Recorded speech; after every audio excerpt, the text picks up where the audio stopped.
Bienvenue! Aujourd'hui, on s'attaque à un penseur qui ne laisse personne indifférent, le Français Jacques Ellul. À travers son œuvre très personnelle, Ce que je crois, on va explorer une philosophie qui vient vraiment brasser nos certitudes et qui, on va le voir, est d'une pertinence assez incroyable. Ça donne le temps tout de suite, hein? On a affaire à un esprit qui va complètement à contre-courant. Quelqu'un qui, pour bâtir sa pensée, commence par tout démolir. C'est une invitation à questionner les fondations même de notre monde moderne.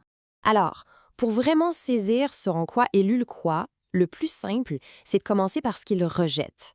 C'est en disant non qu'il nous montre le chemin vers ce qu'il veut affirmer. Et la liste est longue. Ellul s'attaque à ce qu'il appelle les idoles de la modernité. La croyance aveugle dans le progrès avec un grand P, la politique, la science qui aurait réponse à tout, l'État, l'argent. Pour lui, tout ça, ce ne sont pas des vérités objectives, mais bien des croyances qui nous demandent de nous soumettre. Mais attention, ce n'est pas juste du pessimisme pour le plaisir d'être négatif. Non. C'est une étape essentielle pour être libre, pour atteindre une conviction qui soit vraiment authentique. Il appelle ça la positivité du négatif. En gros, c'est seulement en disant non aux fausses évidences qu'on peut faire de la place pour un oui qui a du poids. Et c'est à partir de là que ça devient vraiment fascinant. Toute sa pensée s'articule autour d'une distinction clé, entre deux mots qu'on mélange tout le temps, la foi et la croyance. Ce tableau, ça résume vraiment le cœur de sa philosophie. D'un côté, il y a la croyance. C'est le lien social, c'est collectif, souvent inconscient. C'est ce qui fait qu'une société tient debout. De l'autre côté, il y a la foi. Et ça, c'est tout le contraire. C'est une démarche personnelle, consciente et qui vient souvent brasser la cage, déranger l'ordre établi. Pensez-y, la croyance, c'est vraiment le ciment de la société. On en a besoin pour fonctionner. Quand on fait confiance à un expert, qu'on accepte qu'un billet de banque a de la valeur, on est en plein dans la croyance. C'est un peu le système d'exploitation de notre vie en commun. La foi, par contre, c'est une toute autre affaire. C'est loin d'être confortable. Ce n'est pas un outil pour que la société roule mieux. Pour Ellul, c'est une rencontre personnelle, radicale, avec un Dieu qui est totalement différent de nous et qui ne rentre dans aucune de nos petites boîtes, que ce soit la religion ou les valeurs sociales. Bon, maintenant qu'on a cette distinction en tête, voyons comment Ellul s'en sert pour analyser ce qu'il voit comme le grand problème de notre époque. La grande question, c'est celle-là. Si la vie a un sens, pourquoi est-ce qu'on a autant de misère à le trouver aujourd'hui? C'est comme si on cherchait quelque chose sans même savoir quoi. Et selon Ellul, notre société fait tout pour qu'on ne se pose même pas la question. Et pour illustrer ça, il utilise une métaphore vraiment puissante, celle de l'étau.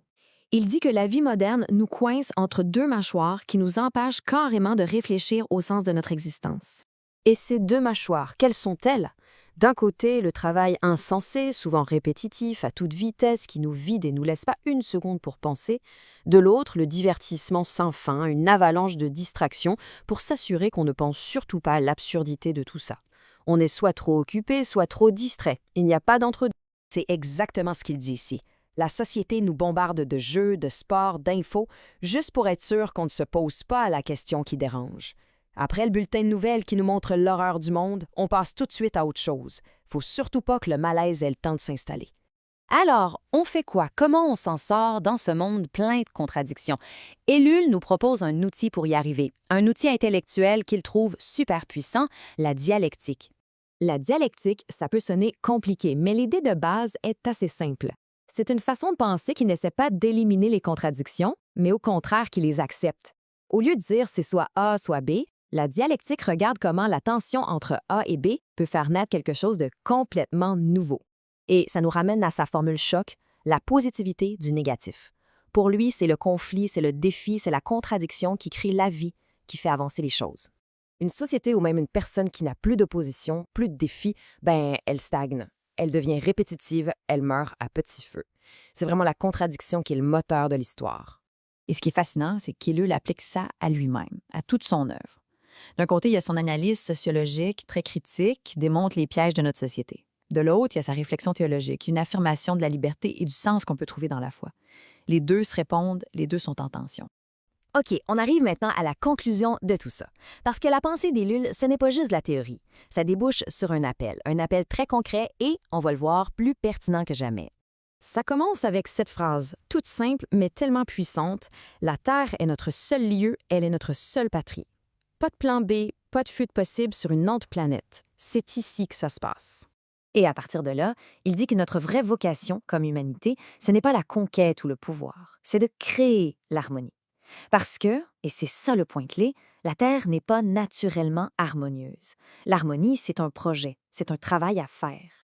Cette image-là, elle est parfaite pour illustrer son propos. La vocation qu'on a reçue, c'est pas de dominer le monde, mais bien de cultiver et garder le jardin.